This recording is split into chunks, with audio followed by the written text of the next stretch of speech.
Honourable member. Mr. Speaker, I'm asking for an apology and retraction from the Minister of Labour in his use of unparliamentary language and an ad hominem attack against the member of Kamloops, Caribou Thompson.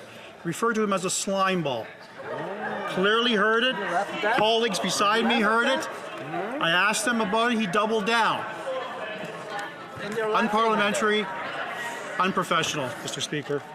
See that the honourable minister is rising on his feet. Speaker, there was a time in this House where the honour of members was to be presumed. And the question that came from across there was strongly intimating that the Minister of Public Safety willingly put children in danger. We don't do that in this House. We should not do that in this House. That is not cool, and that is not correct. That's not cool. That member should apologize to the Minister of Public Safety for impugning his character and raising such an absurd question in this House of Commons. And I withdraw the insult if those snowflakes cannot take it. No, you're going to have to retract that too. It is perfectly clear to this chair, as well as order. It's perfectly clear to this chair that members certainly are in need of returning to their homes for the holidays. I'm going to the honourable minister. I'm going to ask him to withdraw that last comment as well, and I hope he'll also.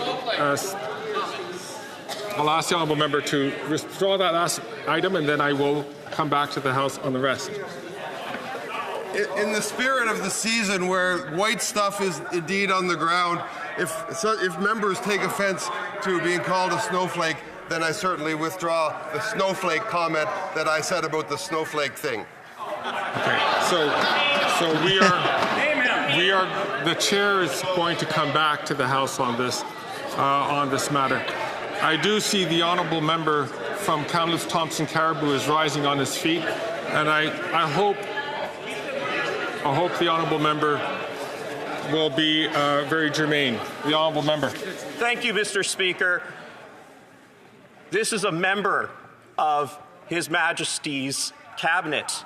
There is no place for that. And secondly, to address the substance of the point, I did not say that the minister is putting people in danger. There are facts, and the government. Sure.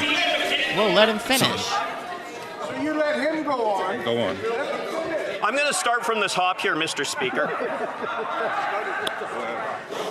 I thank the honourable member. I'm going to come back to the House on this matter. Let him finish. You just cut him off halfway. And he's still talking. The honourable.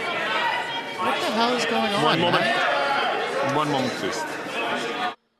You have to let him finish. He got like 5 words out. Dude, Greg has done so bad today that even his own Liberals are pissed off with him. So I'll address myself to the member for Kamloops Thompson Caribou. The only reason why I was getting to the point is because I made an engagement to members that on the issue that was raised by the member Brantford Brant that I would come back to the House on this matter. But I'll certainly invite the member from Kamloops Thompson Caribou to get straight to the point, please. Thank you, Mr. Speaker. The reality is it's the government policy that puts people in danger. 3-month-old babies with sex offenders. Now this is clearly in debate. The chair will come back to this matter. But to the matter that was raised by the honourable member, the honourable government House Leader, as well as a member from Kingston and the Islands and a member from Davenport. There's a few, as well as Battle River Crowfoot. It's really important for the chair to order, please. It's important to recall that oral questions are to be addressed, of course, to the government, meaning to the minister or to a parliamentary secretary, and that regarding matters of the administrative nature of any government. The only exceptions are questions addressed to committee chairs regarding the agenda of a committee, or to a representative of the Board of Internal Economy. It is not the order to ask questions of members of opposition parties, or nor to ask the government to answer for positions taken by opposition parties. And I would like to remind all members that when they are preparing their questions, they clearly should take that into account. Members have been very good about, of course, having some preambles, or maybe perhaps at the very end, putting in a hook that relates to the administrative matters of government, or to a committee, or to the Board of Internal Economy, and those questions are considered in order. But there are occasions rather, when questions arise are determined to be out of order, and I allow the minister to respond. But that is where, especially in cases where there is, and I'll be very careful about this, where the question contains criticisms of the government, and I want to afford the government an opportunity to respond. In the cases where questions from members of the governing party contain criticisms of opposition parties, without it being under the responsibility of the government, then it is allowing a response from the minister would only seem to compound that criticism without giving the opportunity for the party that is being criticized to respond. So that is the reason why we have these rules.